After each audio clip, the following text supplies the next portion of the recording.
नमस्कार साथियों, मैं विनय चौंडिया शेखर एकेडमी के यूट्यूब चैनल पर आपका स्वागत करता हूं। तो मित्रों, आज हम आपके लिए लाए हैं उत्तर प्रदेश पुलिस भर्ती में पूछे गए अब तक के सबसे महत्वपूर्ण प्रश्न।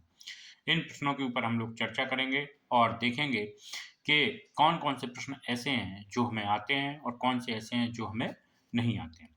तो उत्तर प्रदेश पुलिस सिपाही भर्ती में पूछे गए महत्वपूर्ण प्रश्न, इन 10 प्रश्नों के ऊपर पहला प्रश्न है, उत्तर प्रदेश पुलिस के चिन्ह में कौन से जानवर का चित्र है? तो हम लोगों ने देखा होगा कि उत्तर प्रदेश पुलिस में सभी लोग अपने एम्बलम मतलब वर्दी पर एक चिन्ह लगाए रहते हैं। उसमें किस जानवर का होता है?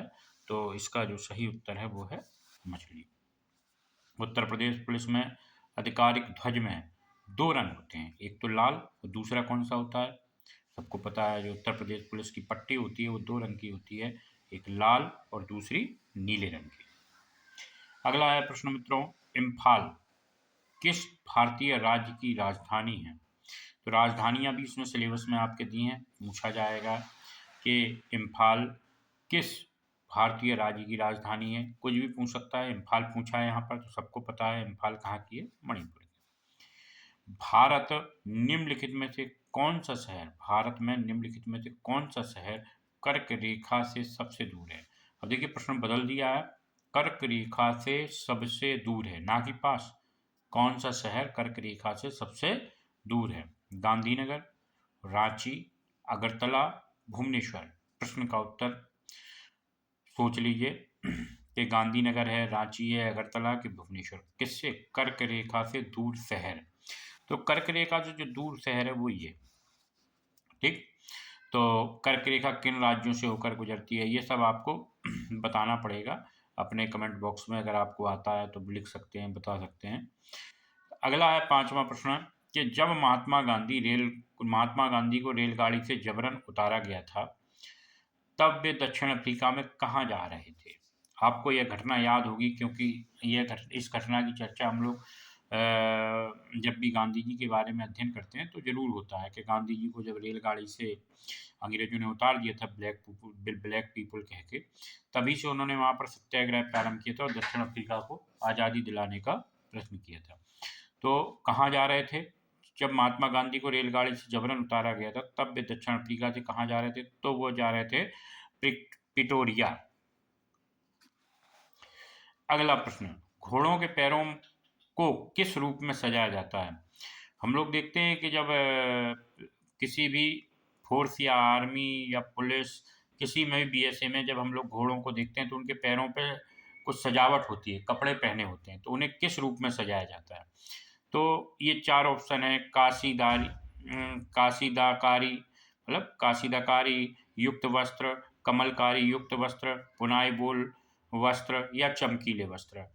इन चारों में से किस में सजाया जाता है? तो इसका पहला ऑप्शन है, ये है कशीदारी युक्त वस्त्र।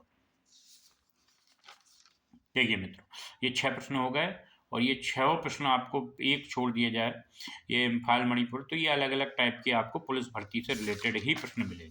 अगले प्रश्न देखिए, अगला प्रश्न है, तांगा के रूप में इक्के को अलग मतलब दो बार तांगा जो है इक्के की तरह ही होता है, लेकिन ये जो है तांगा से किस रूप में अलग है, ये बताओ।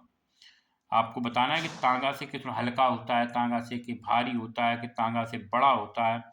तो ये जो इक्का होता है तांगे जैसा ही होता है, लेकिन तांगे से भारी और बड़ा वाहन माना जाता है।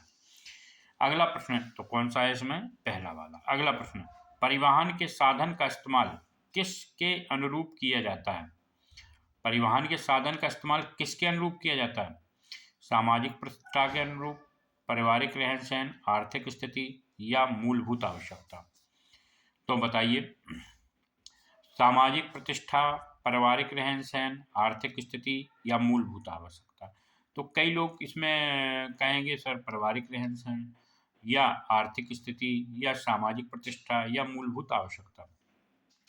सबकी अपनी अपनी विचारधारा है, लेकिन किसी भी परिवहन के साधन का इस्तेमाल हम लोग सामाजिक प्रतिष्ठा के लिए ही करते हैं। किसके लिए करते हैं? सामाजिक प्रतिष्ठा के लिए। तांगे और इक्के के कितने प्रकार होते हैं? देखिए, वाहन एक से हैं तो प्रकार भी एक ही तरीके के होंगे। तो इनके 4, 2, 3 कितने प्रकार होते हैं? तो हम कहेंगे इनके 3 प्रकार होते हैं। आखिरी प्रश्न है, निम्नलिखित प्रश्न में 4 विकल्पों में से उस विकल्प का चयन करें जो उपसर्ग से बना शब्द नहीं है। देखो परीक्षा में यहाँ धोखा खा जाते हैं, बना शब्द नहीं है कि बना शब्द है, नहीं में ही हम लोग गलती कर जाते हैं।